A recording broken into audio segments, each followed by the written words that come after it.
into your wife's eye and lied to her about Lisa. Mr. Chairman, this is outrageous. Credibility of a witness is always an issue. Mr. Chairman, please, You know, Chairman, this is intolerable harassment of witness. what's wrong with that? You need that medication. Peter Strzok becomes a perfect exemplar for them.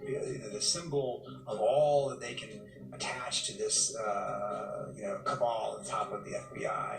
Chaos on Capitol Hill. The circus landed in D.C. The fireworks on Capitol Hill unfolding on live TV at times. Republicans and Democrats clashing on Capitol Hill today in the nth degree. Republicans were now joining Trump's war against Mueller, the Justice Department, the FBI, and the threat of impeachment. Trump has stronger support among Republicans than just about any president of the last 8.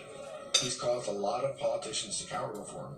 Politicians who otherwise are people of integrity and otherwise don't agree with any of this, and they've gone along because he controls the politics of his party, including their ability to get reelected. It's really an amazing thing.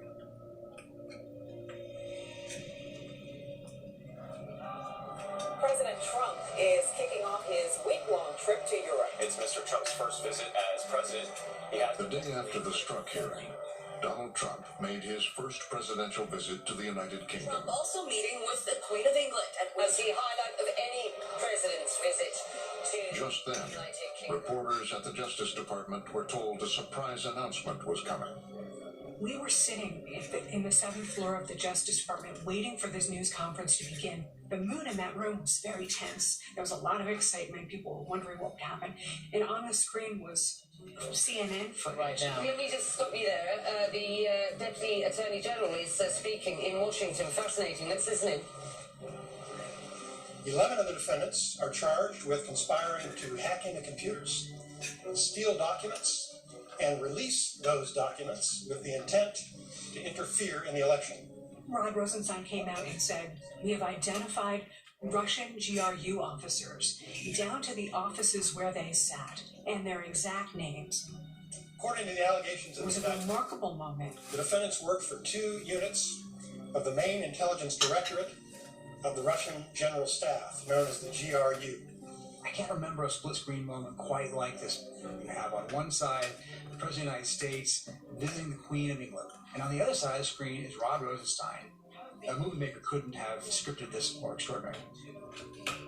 A nearly 30-page indictment laid out the details of the Russian hacking of the 2016 election. In granular detail, Unit 74455 was located at 22 Kirova Street, Khimki, Moscow. A building the conspirators activated ex-agents keylog and screenshot function between 4:19 p.m. and 4:56 p.m. searched for certain words and phrases. It is by far the most extensive evidence laid out publicly that almost makes it irrefutable that Russia did do this. the indictments were the work of special counsel Robert Mueller. After a year of listening to Trump say this is all a witch hunt, this is all fake news, nothing is real, there was no collusion, here's Mueller's answer. Oh, really? Look at this. Look what we have. We confront foreign interference in American elections.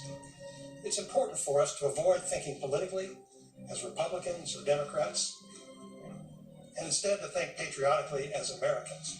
Rosenstein, I'm quite sure, enjoyed going out there with an affirmation of Justice Department independence to be able to announce these indictments about something that Trump says is a witch hunt. He's been trashing this investigation for over a year. What a statement of DOJ independence. Well, you've been listening to the Deputy Attorney General with a news conference timed literally as the US President and his wife were walking into Windsor Castle for tea. The Deputy Attorney General... It was a dramatic scene, and for President Trump, yet again, the cloud, as he calls it, hangs over his entire presidency. That he doesn't really understand where it's going or what's coming next, and if it's coming for him. with tensions between the U.S. and Russia at the highest level since the Cold War. President Trump's Helsinki summit with President Vladimir Putin. 3 days later, in his first one-on-one summit with Vladimir Putin, President Trump showed little concern about the indictment of the Russian officers. We've been waiting for now for quite some time. It is very testy in here. I think everybody in the room knew that there was the potential that we were going to be witnessing something extraordinary. Then they came forward. On television around the world, they would answer a few questions. President Trump is standing next to the person who intelligence agencies say ordered the hacking and the meddling of our elections. I have just concluded a meeting with President Putin on a wide range of critical issues for both of our countries. Staff has no idea what's going to happen, obviously. The president doesn't stick to the script, so you never know for sure what he's going to say. Mr. President, you tweeted this morning that it's U.S. foolishness, stupidity, and the Mueller probe that is responsible for the decline in U.S. relations with Russia. I hold both countries responsible. I think that the United States has been foolish. I think we've all been. He launches into a monologue, a rampage about we're to blame, the Russians might be to blame, but we're also to blame. I think that the probe is a disaster for our country. I think it's kept us apart. It's kept us separated. There was no collusion at all. Everybody knows it. President Putin denied having anything to do with the election interference in 2016. Every U.S. intelligence agency has concluded that Russia did. My first question for you, sir, is who do you believe? Who do you believe? That's the starkest possible way to put that question to the president. My people came to me, Dan Coates came to me, and some others. They said they think it's Russia. I have President Putin. He just said it's not Russia. I will say this, I don't see any reason why it would be. This was somebody who only days after an indictment against Russian military officials appeared to be siding with a foreign country as opposed to the conclusions of U.S. intelligence and U.S. law enforcement. I will tell you that President Putin was extremely strong and powerful in his denial today. But if you listen to his words, he's saying, well, my intelligence chief, Dan Coates, comes to me and says this, but Putin has told me very strongly that he didn't do it. When Trump uses the words very strongly, he's using an adjective to him that means almost more than anything.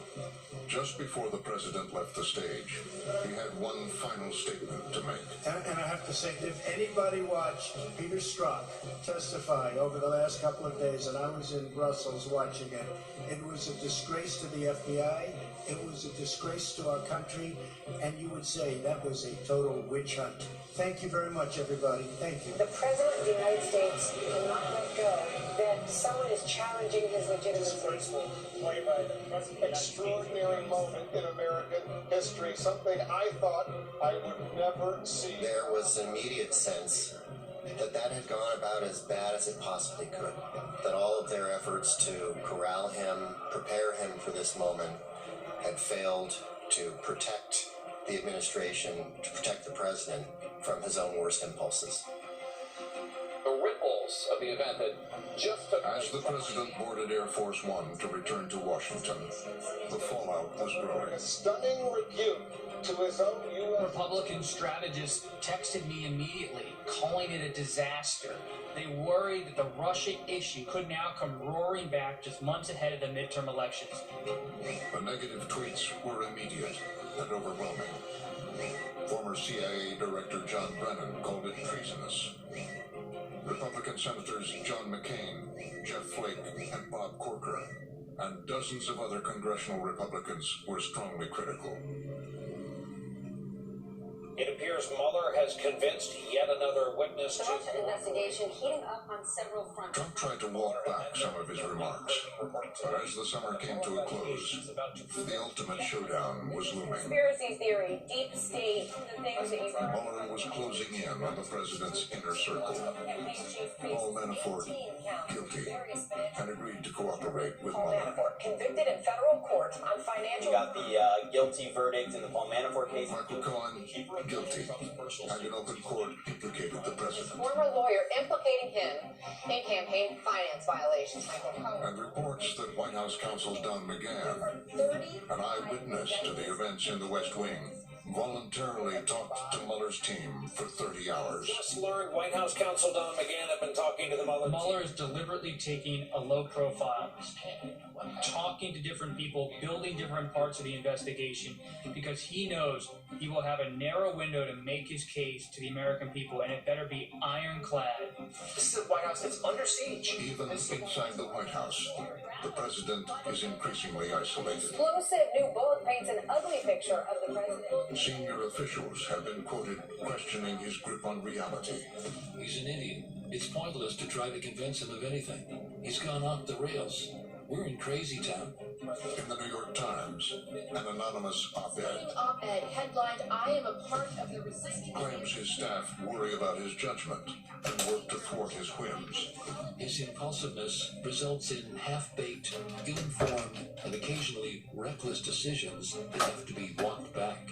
And reports that Rod Rosenstein, in the days after Comey's firing, Rosenstein talked about possibly raised the question of having the president removed from office. 25th Amendment to the U.S. Constitution. Rosenstein has disputed and denied that report. Rosenstein's future is in jeopardy. Rod Rosenstein's future up in the air, and now there are these reports today that he might be about. Now, Trump is rallying his base ahead of the midterm elections. You know he's very effective on the campaign trail. Once again, on the attack. The obstructionists, the Democrats are obstructionists. We must elect more Republicans so we can get the votes that we need. You're voting for which party controls Congress. Very important thing. His presidency at stake. We will impeach him. We will impeach him. But I say, how do you impeach somebody that hasn't done anything wrong? If Democrats take control of the House, they are going to be a subpoena-generating machine aimed at every federal agency and specific Trump appointees and the White House itself. And this White House is going to find itself playing permanent defense for the rest of the Trump presidency. The stakes could be as large as whether Mueller can continue. This president may feel empowered to move finally, as we know he wants to do, to either fire Bob Mueller, or fire Jeff Sessions, or fire Rod Rosenstein, or find some way to shut this investigation down. Mueller is not going to remove the President of the United States from office. He doesn't have that power, and I'm sure he doesn't have that ambition. The way that the president can be removed, if that's the goal, is through impeachment and conviction by the Senate or through elections. And both of those involve heavy doses of the involvement of the American people, either through their representatives in Congress or through elections. And that's why, at the end of the day, it's the American people who are going to decide Trump's fate. And that's why so much is at stake in the 2018 and especially the 2020 elections.